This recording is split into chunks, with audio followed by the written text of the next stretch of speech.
Hi friends, welcome back to my channel. ನಾನು ಸುಷ್ಮಿತಾ. ನಾನಿವತ್ತು ನಿಮಗೆ ಈಸಿಯಾದ ಒಂದು ರೈಸ್ ಐಟಮ್ ಹೇಗೆ ಮಾಡೋದು ಅಂತೇಳಿ ತೋರಿಸ್ತಾ ಇದ್ದೇನೆ.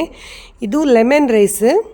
ತುಂಬಾ ಈಸಿಯಾಗಿರ್ತದೆ. 2 ನಿಮಿಷದಲ್ಲಿ ಮಾಡ್ಕೊಳ್ಬಹುದು. ವರ್ಕಿಂಗ್ ವುಮೆನ್ಸಿಗೆ, ಟಿಫಿನಿಗೆ, ಮಕ್ಕಳಿಗೆಲ್ಲ ಕೊಡ್ಬೋದು. ಇದನ್ನು ತುಂಬಾ ಟೇಸ್ಟಿಯಾಗಿ ಆಗ್ತದೆ. ಹೇಗೆ ಮಾಡೋದು ಅಂತೇಳಿ ನೋಡುವ ಬನ್ನಿ. ಕಲರ್ ನೋಡಿ, ಲೆಮನ್ ಕಲ್ಲರೇ ಬಂದಿದೆ ರೈಸ್. ತುಂಬಾ ಸೂಪರ್ ಆಗ್ತದೆ. ಬ್ಯಾಚುಲರ್ಸ್ ಕೂಡ ಇದನ್ನು ಟ್ರೈ ಮಾಡ್ಕೊಳ್ಬೋದು. ಮುಂಚೆನೇ ಅನ್ನ ಎಲ್ಲ ಉಳಿದಿದ್ರೆ ಮುಂದಿನ ದಿವಸದ್ದು ಮಾರ್ನಿಂಗ್ ಬ್ರೇಕ್ಫಾಸ್ಟಿಗೆ ಇದನ್ನು ಮಾಡ್ಕೊಳ್ಬೋದು. ತುಂಬಾ ಸೂಪರ್ ಆಗಿರ್ತದೆ. ಟೇಸ್ಟ್ ಮಾತ್ರ ಎಲ್ಲರೂ ಕೂಡ ಒಂದು ಸಲ ಟ್ರೈ ಮಾಡಿ. ಅದಾಗಿ ನಾವು ಈಗ ಒಂದು ಪಾತ್ರೆ ತಗೊಳ್ಬೇಕು. ಅದಕ್ಕೆ 2 ರಿಂದ 3 ಸ್ಪೂನಷ್ಟು ಎಣ್ಣೆ ಹಾಕ್ಕೊಳ್ಳೋಣ.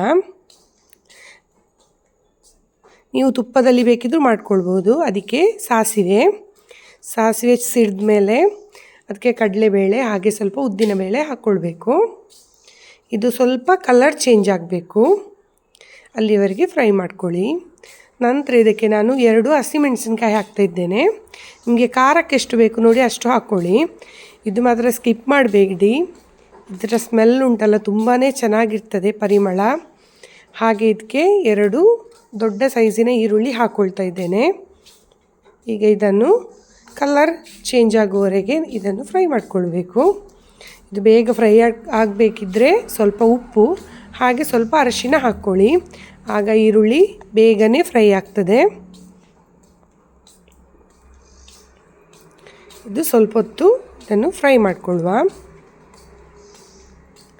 ನಂತರ ನಾನಿಲ್ಲಿ 2 ಗ್ಲಾಸಷ್ಟು ಅಕ್ಕಿಯನ್ನು 4 ಗ್ಲಾಸ್ ನೀರು ಹಾಕಿ ಕುಕ್ಕರಲ್ಲಿ ಬೇಯಿಸಿಟ್ಕೊಂಡಿದ್ದೇನೆ ಅನ್ನ ಮಾಡಿ. ಅದಕ್ಕೀಗ ನಾನು ಅರ್ಧ ಲಿಂಬೆ ಹುಳಿ ಹಾಕ್ಕೊಳ್ತಾ ಇದ್ದೇನೆ. ನಿಮಗೆ ಹುಳಿಗೆ ಎಷ್ಟು ಬೇಕು ನೋಡಿ, 1 ಕೂಡ ಹಾಕ್ಕೊಳ್ಬೋದು. ನಾನಿಲ್ಲಿ ದೊಡ್ಡ ನಿಂಬೆಹಣ್ಣಾದ ಕಾರಣ ಅರ್ಧ ನಿಂಬೆಹಣ್ಣು ಹಾಕ್ತಾಯಿದ್ದೇನೆ. ಬೀಜ ಹಾಕಲಿಕ್ಕೆ ಹೋಗಬೇಡಿ, ಕಹಿ ಆಗ್ತದೆ. ಹಾಗಾಗಿ ಈಗ ಇದನ್ನು ಮಿಕ್ಸ್ ಮಾಡ್ಕೊಳ್ಳಿ.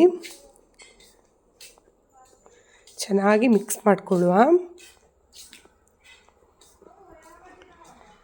ಇದಕ್ಕೆ ಉಪ್ಪು ಸ್ವಲ್ಪ ಹಾಕ್ಕೊಳ್ಳಿ, ರುಚಿಗೆ ತಕ್ಕಷ್ಟು ಹಾಕಿ ಚೆನ್ನಾಗಿ ಮಿಕ್ಸ್ ಮಾಡಿಕೊಂಡ್ರೆ ನೋಡಿ 2 ನಿಮಿಷದಲ್ಲಿ ನಮ್ಮ ಲೆಮನ್ ರೈಸ್ ರೆಡಿಯಾಗಿದೆ. ಸೂಪರ್ ಆಗಿರ್ತದೆ. ಒಂದು ಸಲ ಎಲ್ಲರೂ ಟ್ರೈ ಮಾಡ್ಕೊಳ್ಳಿ ಮನೇಲಿ. ನೋಡಿ ಎಷ್ಟು ಕಲರ್ ನೋಡಿ ಯಾವ ರೀತಿ ಬಂದಿದೆ ಅಂತೇಳಿ, ನೋಡುವಾಗಲೇ ತಿನ್ನುವ ಅಂತೇಳಿ ಆಸೆ ಆಗ್ತದೆ. ಹಾಗಾಗಿ ಸೂಪರ್ ಆಗ್ತದೆ. ಬೇರೆ ರೈಸ್ ಎಲ್ಲ ತಿಂದು ಬೇಜಾರಾಗಿದ್ದರೆ ಈ ಥರ ಒಂದು ಸಲ ಟ್ರೈ ಮಾಡಿ ನೋಡಿ.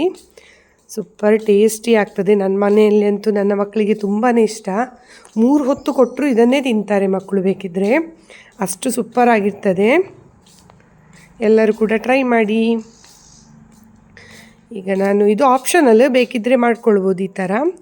ನಮ್ಮ ಮನೆಯಲ್ಲಿ ಕಡಲೆಕಾಯಿ ಹುರಿದ್ರೆ ತುಂಬಾ ಇಷ್ಟ ಆಗ್ತದೆ. ಅದರ ಜೊತೆಗೇ ಹುರಿದ್ರೆ ಅದು ಸಾಫ್ಟ್ ಆಗ್ತದೆ ಕಡಲೆಕಾಯಿ. ಅದಕ್ಕೋಸ್ಕರ ನಾನು ಇಲ್ಲಿ ಸಪ್ರೇಟಾಗಿ ಹುರಿತಾ ಇದ್ದೇನೆ ಸ್ವಲ್ಪ ಎಣ್ಣೆ ಹಾಕಿ. ಇದು ಚೆನ್ನಾಗಿ ಮೀಡಿಯಮ್ ಫ್ಲೇಮಲ್ಲಿ ಫ್ರೈ ಮಾಡ್ಕೊಳ್ಬೇಕು, ಹೈ ಫ್ಲೇಮಲ್ಲಿ ಇಡಬೇಡಿ. ನೋಡಿ ಈ ಥರ ಕೆಂಪಾಗೋವರೆಗೆ ಫ್ರೈ ಮಾಡಿದರೆ ರೆಡಿ ಆಯಿತು. Thank you.